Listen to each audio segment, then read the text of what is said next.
Hello. Welcome to a reading from the Bible of Deuteronomy Chapter 18. The Levitical priests, indeed the whole tribe of Levi, are to have no allotment or inheritance with Israel. They shall live on the food offerings presented to the Lord, for that is their inheritance. They shall have no inheritance among their fellow Israelites. The Lord is their inheritance, as he promised them. This is the share due the priests from the people who sacrifice a bull or a sheep: the shoulder, the internal organs, and the meat from the head.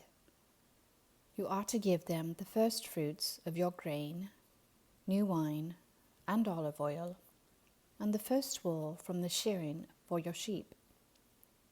For the Lord your God has chosen them and their descendants out of all your tribes to stand and minister in the Lord's name always. If a Levite moves from one of your towns anywhere in Israel where he is living and comes in all earnestness to the place the Lord will choose, he may minister in the name of the Lord his God, like all his fellow Levites who serve there in the presence of the Lord. He is to share equally in their benefits, even though he has received money from the sale of family possessions. When you enter the land the Lord your God is giving you, do not learn to imitate the detestable ways of the nations there. Let no one be found among you who sacrifices their son or daughter in the fire, who practices divination or sorcery, interprets omens, engages in witchcraft, or casts spells, or who is a medium or spiritist, or who consults the dead. Anyone who does these things is detestable to the Lord. Because of these same detestable practices, the Lord your God will drive out those nations before you. You must be blameless before the Lord your God. The nations you will dispossess listen to those who practice sorcery or divination. But as for you, the Lord your God has not permitted you to do so. The Lord your God will raise up for you a prophet like me from among you, from your fellow Israelites. You must listen to him.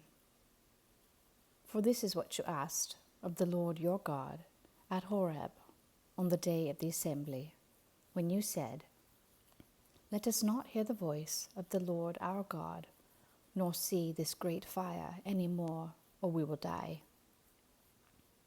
The Lord said to me, "What they say is good. I will raise up for them a prophet like you from among their fellow Israelites, and I will put my words in his mouth.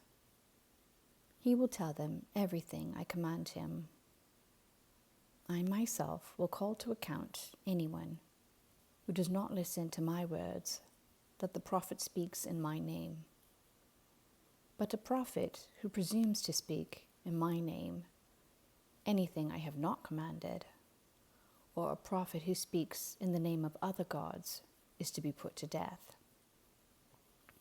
You may say to yourselves, "How can we know when a message has not been spoken by the Lord?" If what a prophet proclaims in the name of the Lord does not take place or come true, that is a message the Lord has not spoken.